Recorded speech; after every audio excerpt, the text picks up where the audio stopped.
I had a fun idea for this stack of placemats in my drawer. Pick 4 to 5 colorful placemats with laser cut or die cut patterns. Cut several lengths of twine, string, or ribbon. I'm using a yellow ribbon that matches my placemats. You want each placemat to hang at a slightly different height. This gives your window that playful, staggered look. Thread your ribbon through a top cutout, or carefully make a small hole near the edge of each placemat if you don't have one in the right place. Tie a secure knot, making sure it hangs straight. Clip the top of each string into a curtain clip, then slide the clips onto the rod. Now head to your window. I'm using a tension rod here, but if you don't have a tension rod, you can also place command hooks on either side of your window and rest your non-adjustable rod on that. Space them out across the rod and adjust the hanging lengths as needed. The placemats should overlap slightly but still feel airy and light. This project is both decorative and functional, letting light pour in, but still offering a touch of privacy, color, and visual interest. No sewing, no special tools required, just a few basic supplies in about 15 minutes. Grab some Elmer school glue for this renter-friendly project. First, I gave my window a really good cleaning. You'll want to make sure that there is no dirt or grime on your window before you start this project. Then I grabbed some masking tape to mask out an abstract design on my window. This is optional and you can leave it off if you'd like. I grabbed one of these little sponge rollers from Dollar Tree, and then I'm going to take my Elmer's glue and pour it straight into the tray.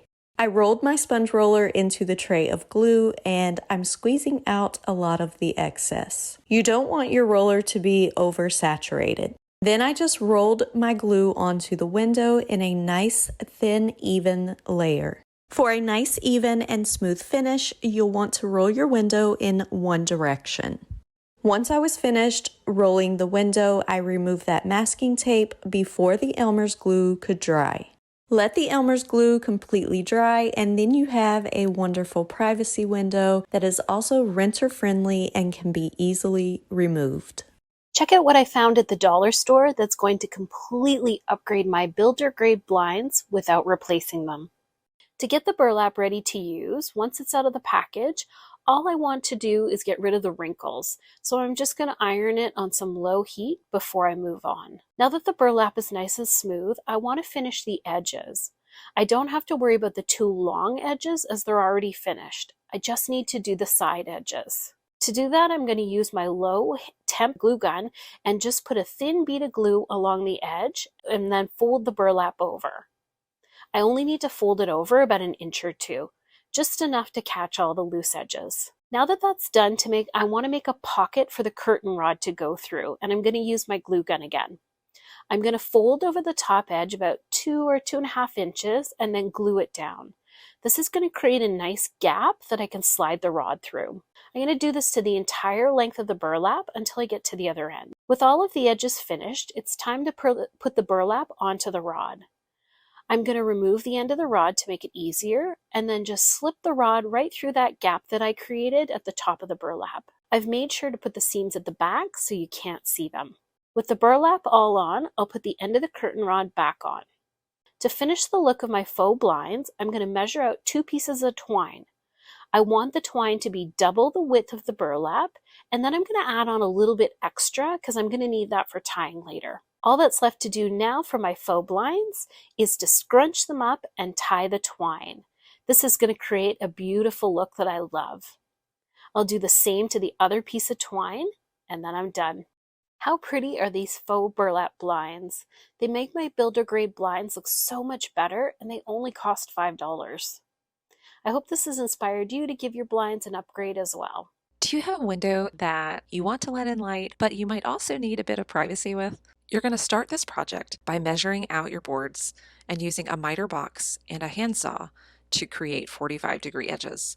Next, use wood glue and press them together. You'll also use a staple gun to secure those corners. If you happen to notice once you flip your frame over that there are small gaps at the corners, grab some wood filler and press it into those gaps, and then grab either a piece of sandpaper or a sanding block and sand it smooth.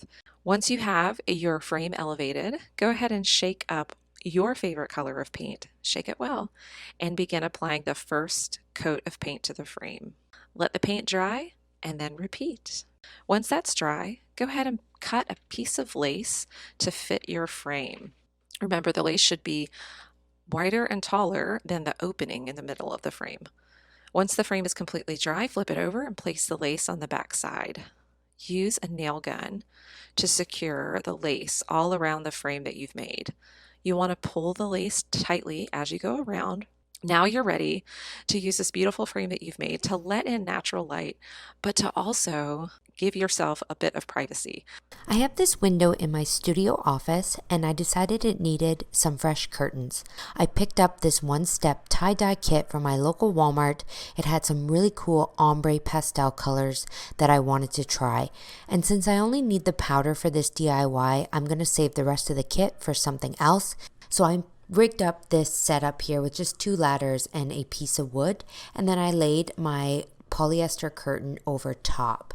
Then I began to place some ice blocks on top of the wood and the curtain, just along running down. I bought a bag of ice, so some of the chunks are bigger than others, but it really doesn't matter. So I just wanted to make sure there were no gaps and there was ice fully covering the whole piece of wood on top of the curtain. Then I began to dump out my powdered dye over top of the ice. I tried to do this as evenly as possible, making sure that all the ice was covered with powdered dye. I used all the colors in the kit and spread them out across the entire plank of wood. Now the easy part is just to sit back and let the sun melt the ice and see what kind of colored patterns come out. So where I am right now, I'm in Canada, and it was actually 33 degrees Celsius this day, so the ice was melting at a pretty rapid rate. But upon standing back and watching it, I saw that I did have some large spots of dye just kind of clumping and sitting in one area. So I did add a bit more ice around, and I did actually also pour some water over the ice to kind of allow those clumpy parts to drip down so that I wouldn't get big blocks of color. When I started watching it, I had my piece of wood tilted. I thought it would create a cool design, but I decided that I really actually didn't like the way the colors were kind of floating down towards one end of the curtain. So I did decide to level it out halfway through just by lowering the wood down on a different rung on my ladder, making it more even to allow the color to evenly displace down my curtain. Once the ice is completely melted, you just take your curtain off your piece of wood and then just place it in the dryer till it's dry. This is a polyester curtain that I'm using here. Upon doing the project, if I had to do it again, I would probably use a 100% cotton curtain. I believe that the colors would absorb a lot better because as the sun melted the ice, it also kind of changed the color of the dye. So the salmon color and the butterscotch that were in the kit actually kind of faded out with the sun, and I was just left with the blue. But honestly, I think it's actually really light and delicate, and I think it's a perfect fit for this window. So I now have these super ice blue kind of ombre dyed curtains, and I think they turned out really well considering this was a very cheap, inexpensive DIY to do. The dye kit only cost me $8 and the curtain was $4 from my local dollar store. Then just add a bag of ice and that's all you need for this project. I hope that this encourages you to get creative with ice dye and see what kind of colors and patterns that you can come up with. Thanks so much for tuning into Home Talk, and we'll see you on another video.